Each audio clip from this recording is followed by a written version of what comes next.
महापुराण की कथा तो यहां तक कहती है, एक बेलपत्र की पत्ती को आप अगर बीच में से, ये एक बड़ी पत्ती, उसके बीच में दो पत्ती और दो पत्ती के बीच में जो गैप है, बीच पत्ती में, इस पत्ती और दो पत्ती के बीच में जो जगह है, अगर आप इस पत्ती को यहां से स्पर्श कर इस पत्ती को यहां से स्पर्श कर शंकर भगवान के शिवलिंग पर अगर आप श्री शिवाय नमस्तुभ्यम कहकर, पंचाक्षर मंत्र नमः शिवाय कहकर, षडाक्षर मंत्र ओम नमः शिवाय कहकर यदि शंकर के शिवलिंग पर समर्पित करते हो तो वो 108 बेलपत्र का काम कर जाती है। पकड़ने का स्थान देखिए। प्रदोष के दिन आप व्रत नहीं कर सकते, मान लो आपसे भूखा नहीं रहा जाए, प्रदोष का व्रत नहीं कर सकते, प्रदोष के दिन आप भूखे नहीं रह सकते, मंदिर भी नहीं जा सकते, दिया भी नहीं लगा सकते, तो शिव महापुराण की कथा कहती है कि प्रदोष के दिन, प्रदोष काल में अपने ही दरवाजे के पास में देवाधिदेव महादेव का स्मरण कर लक्ष्मी की वृद्धि के लिए, कार्य सिद्धि के लिए, संपदा को प्राप्त करने के लिए आप अपने ही दरवाजे के पास में एक दीप लगा सकते हो। कौन से दिन? प्रदोष के।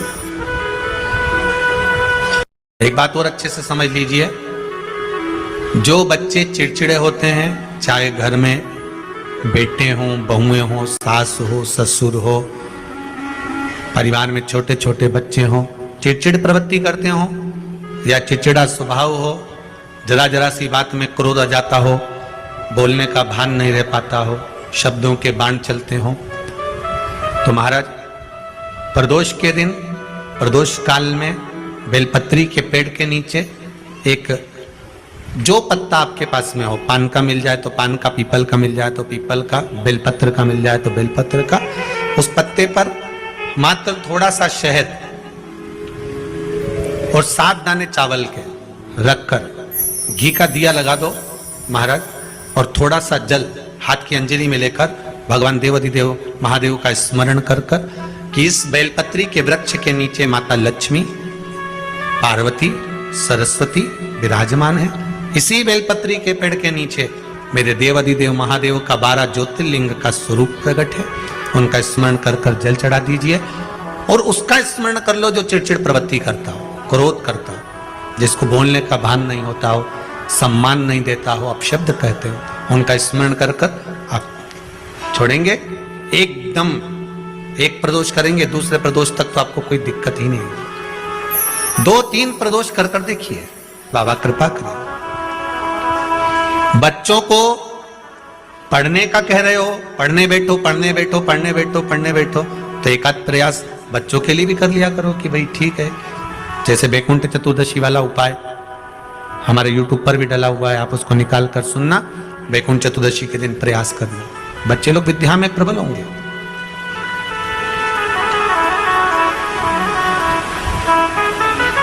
शिव उपासना का जो फल है वह 1000 गुना। ब्राह्मण देवता आज मंदिर के दरवाजे पर बैठे हुए थे, मंदिर की बुआरी लगाकर बेलपत्री को उठाकर एक बोरे में, एक बारदान में, एक झोले में भर रहे थे।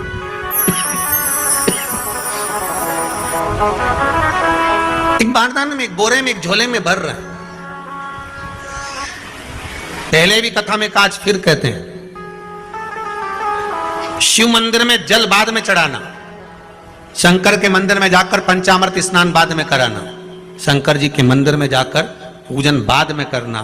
पहले थाली एक और रखकर शिव मंदिर में झाड़ू, पोछा या जो बेलपत्री, निर्माल्य जो भी रखा हो, उतरा हुआ सामान, उसको भरकर कहीं एक और जहां मंदिर वाले रखते हो वहां ले जाकर रख दो। झाड़ू पोछा एक बार जरूर। इस ब्राह्मण के चरित्र को सुनिए जो शिव महापुराण में वर्णन किया गया। कार्तिक महत्तम की कथा कर रही है। कार्तिक मास में पड़ने वाले प्रदोष के दिन महाराज वो ब्राह्मण बेलपत्री को उठा उठा कर बारदान में भर रहा था।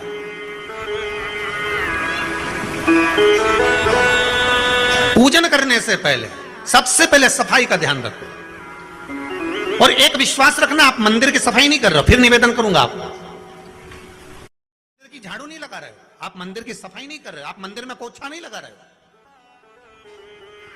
जितना हाथ आप मंदिर में फेर रहे हो सफाई के लिए, उतना आपके जीवन में जितना दुख है, जितनी तकलीफ है, जितना कष्ट है, जितनी बीमारी है, उस पर हाथ फेर रहे हो, मंदिर में नहीं फेर रहे हो। नहीं तो सारी दुनिया में जितने मंदिर हैं, सारे मंदिरों में ट्रस्टियों ने कुछ ना कुछ लगा कर रखा है। स्वीपर आता है, साफ करके जाता है, ये आएगा सफाई कर जाएगा, पंडित जी होंगे तो बुआरी लगा देंगे, पंडित जी होंगे सफाई कर देंगे। उन्होंने तो पंडित जी को बोल के रखा है कि साफ कर दो, पंडित जी करते भी हैं, पर पहला फर्ज आपका है कि आप मंदिर में आए हो तो पहले आप सफाई करो। क्यों? क्योंकि हम उसका द्वार साफ रखें। आज के समय में तो एक नियम हो गया साहब कि मंदिर में जाते हो तो मंदिर के दरवाजे पर चप्पल उतार के जाते हो, नहीं तो शास्त्र रीति तो ये कहती है कि मंदिर में भगवान सामने बैठा है तो उसके सामने चप्पल भी नहीं उतरना चाहिए।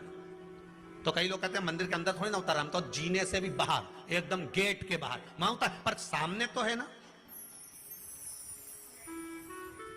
सम्मुख में।